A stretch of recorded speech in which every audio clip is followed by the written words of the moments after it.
Hi, everybody. Welcome to Prayerful Pause with the Pastor. That would be me. It is I. I'm as deeply troubled by everything in Afghanistan as I know you probably are, as well as all of the children who are being affected by COVID in the southern states. So I grabbed one of my books that I really enjoy. Caroline Miss, I think is how you pronounce her name.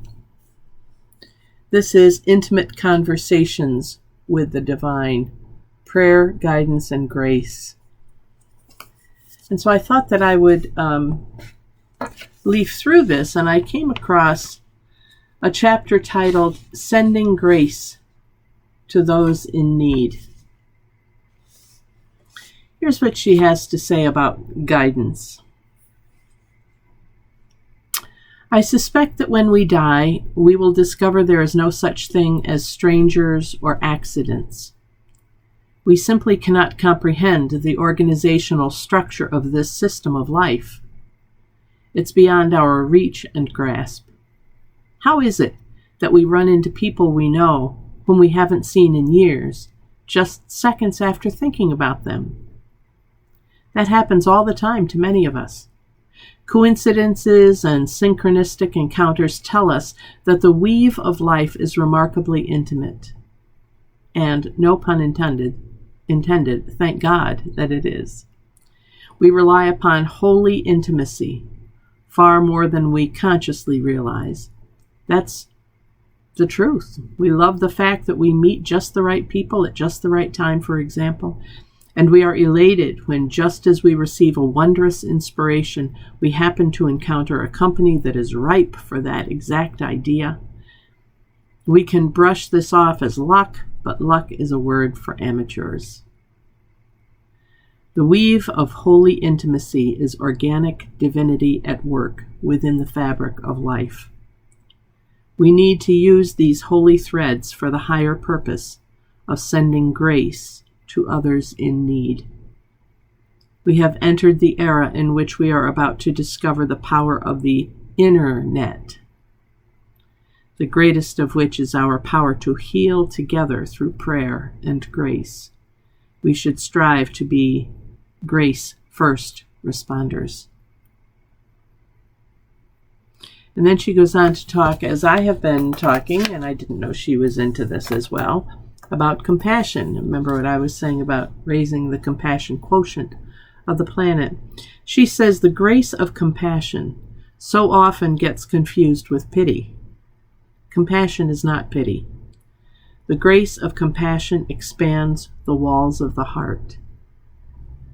Suddenly you are capable of understanding and responding to the suffering of others without harsh judgment, even when their behavior negatively impacts your life. When a reporter asked the Dalai Lama about his response to the Chinese soldiers who slaughtered hundreds of Tibetan monks, he said, "I feel compassion for them." The reporter was not just stunned by that response, he was disappointed. He wanted to hear the Dalai Lama speak words of vengeance and anger. He wanted an ordinary human response.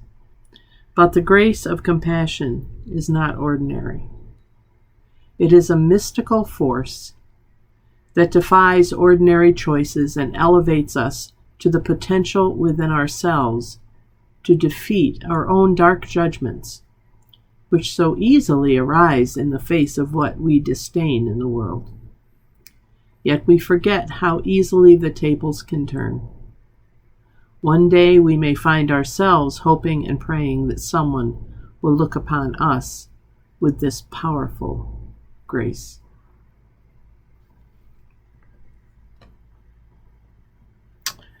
I love the idea of the weave of holy intimacy is organic divinity. It's what's inside of us. And all we can do right now for the people in Afghanistan, the people leaving Afghanistan, the people rescuing folks in Afghanistan, and even, yes, the Taliban, is to have grace and pray. Pray for God's goodness to be upon everyone. That's true with our leaders in the South as well, in the pandemic response. And she ends with a prayer that I will end us with. Holy God, let compassion flow from my soul to others, especially those in need, even when I am not praying for this grace. Keep a reserve of compassion in my heart at all times. Help me be ever more mindful of my tendency to make negative judgments of others. Instead, remind me again and again that I would not like such a judgment coming towards me. I would much rather be a source of light in this world, God, especially now. May it be so. Amen. Again, this is from Intimate Conversations with the Divine. Thanks for joining me for this time to think of something greater than ourselves. In this case, I think it's still compassion, maybe this time the grace of compassion. I'm Pastor Deb Swift of South Presbyterian Church in Rochester, New York. I look forward to seeing you here next time. I hope you have a great day today, filled with compassion. I love the part where we're asking God to always keep a reserve of compassion in our hearts. Okay, everybody. God bless. Take care, and bye for now.